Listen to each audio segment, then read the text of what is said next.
Soomaaliya waxay leedahay dhul ku haboon wax soo saarka beeraha oo qiyaastii dhan 2.5 milyan oo hektar. Si haddaba looga faa'iideysto waa in dowladda federaalka ay ahamiyadda koobaad iyo labaad siiso barnaamijka iyo taageerida wax soo saarka dalka.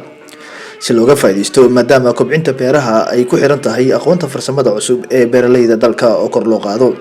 Sida habka ugu wanaagsan ee loo aslaaxiyo beeraha inta aan la beerin, xulashada abuurka waxtarka u leh bulshada.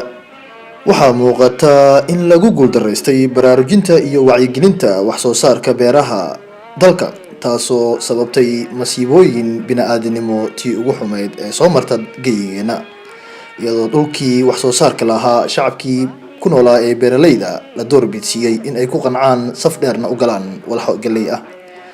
taasoo sababtay in dalkeenu noqdo ama laga dhigay dalkeenu dadkiisu inay ku nool yihiin 65% raashin gargaara oo ugu yimaada dalalka shisheeyaha,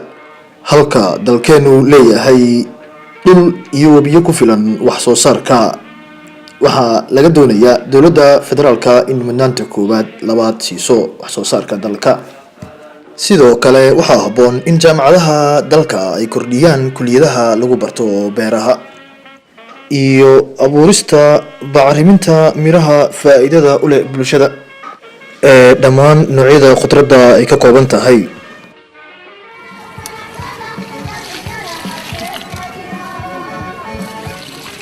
waxaan leenahay dadka Soomaaliyeed ha ka wada qayb galaano qof walba Soomaali ah inuu ugu yaraan hal geed oo beero oo dhulka geliyo geedaha ku wada nacfiga leh oo maxaan ku raad dadka wax u tarayo oo soo saarayo fruitska iyo maxaan ku raad fiiri waa meeqa faa'iido ku jirto markii geed camba intaad beerto oo baxo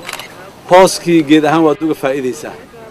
environmentigii iyo maxaan ku iraahdaa bay'adii waad uga faa'iideysaa oo cagaarkii iyo wixii ay lahayd oo dhan waad uga faa'iideysaa mirihii waad uga faa'iideysaa mirihii cunto kaliya maahna fitamiinaadkii iyo waxyaabihii nolosha bini'aadamka saacido dhan uu leeyahay waa midalan u soo qaadanaa geedka cambaha laakiin hal la beero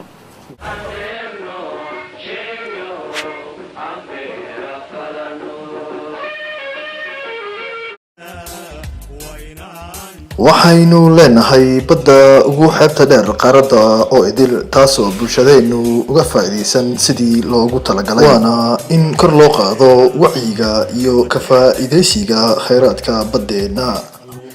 iyadoo baddeena laga helo noocyada ugu fiican kalluunka. Habboon tahayna in bulshada lagu baraarujiyo barashada mariniska sida kulliyadaha mariniska.